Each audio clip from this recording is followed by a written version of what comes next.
Alright, so this time we're going to be looking at the Shit Hell, and that would be this unit right here. The Shit Hell is a very interesting and unique audiophile product because it is meant for the gamers and people who require not only a high quality headphone output, but a high quality mic input as well. So let's jump into the contents here. The Shit Hell, well, comes with the Shit Hell, of course.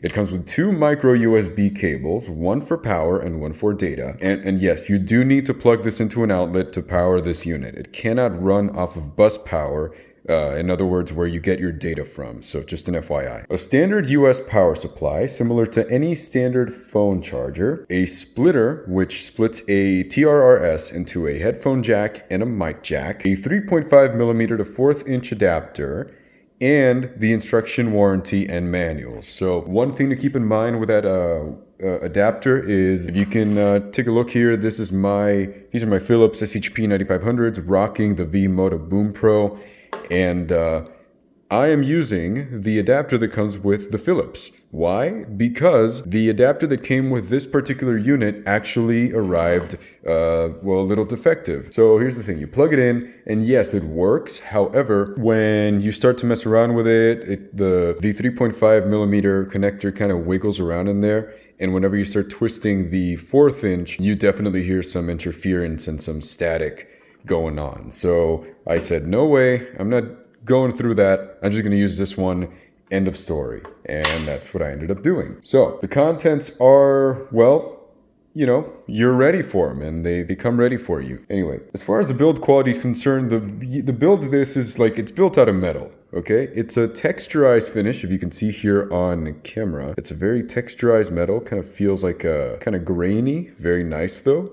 As you can see, the colorway is only available in black and red, so just an FYI. It features a large volume knob at the top, which, by the way, is very, very quiet. At the front of the unit, there is a mic gain knob, the 3.5mm microphone input, an input toggle between the USB DAC located inside the unit and the 3.5 input located in the rear. If you want to plug in your phone or some other DAC, you can do that as well. So if you want to plug in your phone or some other DAC and listen to the amp on this unit alone, then you can do that. A gain switch right here, and a 1/4 inch audio output, which is where you plug in the headphones themselves. Now at the rear is a power switch, the micro USB data port, that would be this one right here, the micro USB power port, a 3.5mm out for powered monitors or another device, and a 3.5mm input. So just so you know, the 3.5mm output functions as a variable output to the next item in your chain. So what this means is that the volume knob on the Shit Hell will affect the Jesus. This means that the volume knob on the Shit Hell will affect the volume that exits the rear 3.5mm port. So it serves as like a preamp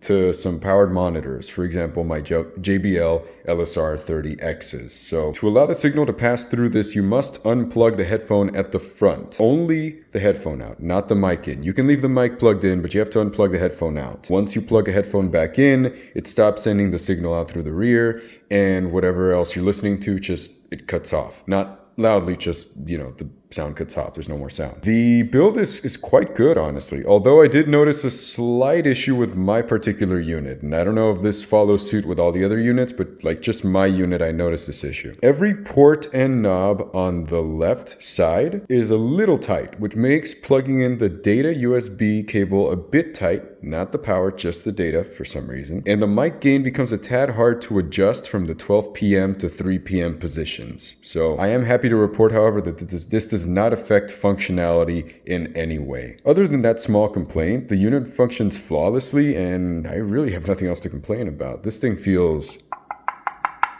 quite solid for $190. Now, as far as the tech is concerned, well, it's a DAC, and it is an amp. It's as simple as that. It is capable of powering a 32 ohm headphones such as the Philips SHP 9500s at 1000 milliwatts RMS, and it is capable of powering a 300 ohm headphone such as the Sennheiser HD600s or HD800s at 200 milliwatts RMS. It is capable of playback of up to 24-bit 192K audio, which frankly you're not even going to need, but it's there if you need it. And it is capable of receiving the mic input up to 48K kilohertz, of course. So it's not like you're going to need like extremely high quality for gaming or anything, but it's definitely above. It's better than what you have, that's for sure. And if it's not, then why are you even here to begin with? So, the internal DAC in this unit is the AKM AK4490 chip. This, by the way, is a tried and true standard in the industry, and there are no issues with it. Both generally speaking, and from my reporting, I can report that there are no issues with my unit at least. Now, as far as the sound is concerned, this particular DAC amp combo is an absolute unit. When testing this out and comparing it to my SU8 and 789 stack, my reference, the differences are very, very minimal. Like, yes, the SMSL SU8 789 stack is still the better performer due to offering more depth and offering a better imaging experience, yeah. But at the price point of 190, the Hell gets quite close to that, like very, very close. If any difference to the sound signature at all, the Hell might have made the bass response sound slightly punchier, just slightly, and warmer by comparison. I mean just slightly. It's a difference so slight you wouldn't notice unless you were critically listening to these back to back, which obviously I was doing and was the only way I could have noticed such a thing. Now, in my opinion, as far as like the Philips is concerned, for example, this was a welcome improvement, but I just wanted to note that. So as a reference, I am running my HD600s, Sennheiser HD600s on the low gain at 10:30 a.m., which would be right around here, to 11, somewhere in between these two. And I am running the SHP 9500s, the Philips, on the low gain at around 930, just about right here. So this thing is powerful, make no mistake. You can power like 99% of things out there. I want to say the only one that it will have an issue powering to get loud enough and to sound decent would be probably something like the Beyerdynamic, like the Beyerdynamic series that go up to like 600 ohms of impedance or something like that. Now, as far as the mic audio tests, I went ahead and recorded a couple of things, so I'm going to go ahead and insert those right here and let you evaluate for yourself. Yo, major performance gains 100% on the mic. Can you hear me? Drop a like. Yo. Alright, what you are listening to now is the microphone set to 60 as the volume setting and device properties on Windows, and set to 9 a.m. on the shit Hell. Now I am bumping it up to approximately 11 a.m. This is 11 a.m. on the shit Hell. Next we are approaching 1 p.m. on the shit Hell. This is what you are hearing. Now we are getting to about 2 p.m., closer to 3 p.m. on the shit Hell. And I really don't want to max this out, so this is pretty much the best it's going to get. Alright, this recording is of the shit Hell. The mic gain is set to 9 a.m. on the shit Hell, and the volume is set to 80% on device properties in Windows. So, let's go ahead and bump this up. Now we are reaching noon. This is 12 p.m. on the shit Hell, with the volume still at 80% in device properties in Windows. Now as we bump it up further, we're getting to around 2 p.m. on the shit Hell, with 80% volume device properties in Windows. Now cranking it up to 3 p.m. and that's about as much as I want to go. That's 3 p.m. on the shit Hell, with volume 80% on Windows. So this is what you get. Alright, last of all, I figured I'd give you guys a taste of what my usual setup sounds like. Now, do keep in mind it's not like heavily optimized or anything. I haven't gone to the, deepest recesses and corners of the settings to try to optimize this as best as I possibly can. This is close to stock configuration. This is an AT2035 XLR mic plugged into a Focusrite Scarlett Solo 2nd gen. So it's professional, but it's on the basic side of things. Either way, I mean, it is a professional sounding microphone, so I figured I'd give you guys an idea of what it sounds like. So, well, here it is. Now, as far as the V-Moda Boom Pro goes, I want to say my V-Moda Boom Pro is defective because no way does it require that much power to just like power a simple I don't know what those are called, but a simple microphone. It just doesn't make sense to me. But I don't know. I've never tried another one, so I wouldn't really be able to tell you. So I guess we'll find out at some point. So about that V-Moda Boom Pro, I don't know. I want to say there's something wrong with my unit because even though the headphone signal is not screwed up in any way, it sounds amazing. The mic just sounds way too weird, way too low volume. Just, I don't know. It doesn't make sense to me that on such a powerful device like this shit hell, I have to push the gain all the way up to like 3 p.m. or 2:30 just to be able to power the thing. To me, that doesn't make sense. I don't think it's because this is a weak unit, and I'm telling you because when I was running it off of the rear I/O of my motherboard, I set the volume on the Windows settings to 100%, or no, 80%. And even then,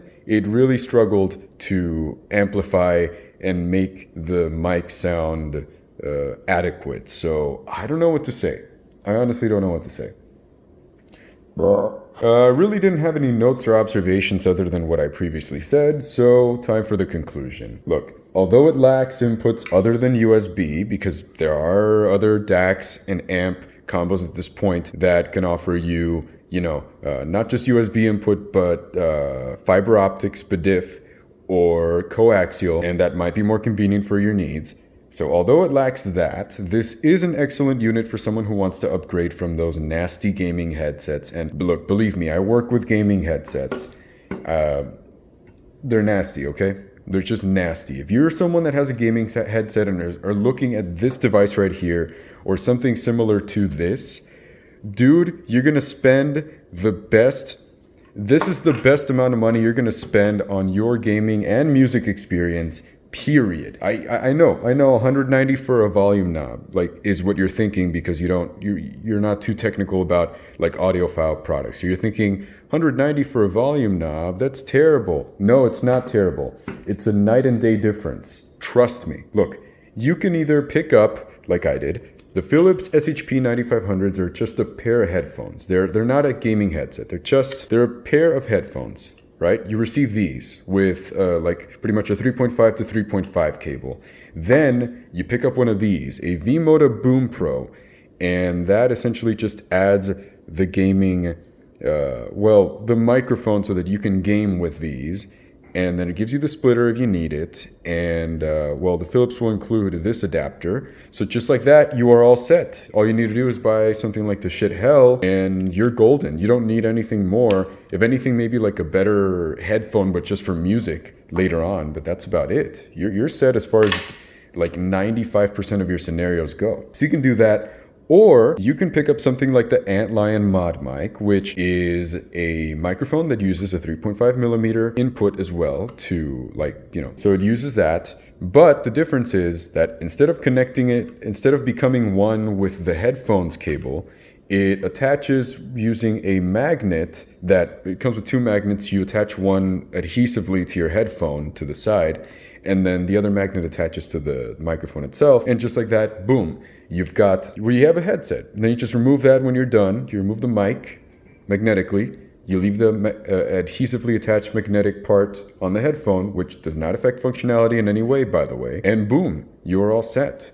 You've got a regular headphone. So you can do one of those two things and get an even better experience than a gaming headset will ever give you. So the shit hell will improve the audio quality of your mic, while definitely improving the quality of the audio you hear. Because of its high power output, you can definitely pair some pricier audiophile headphones with this DAC amp unit and not worry about needing an upgrade for quite some time.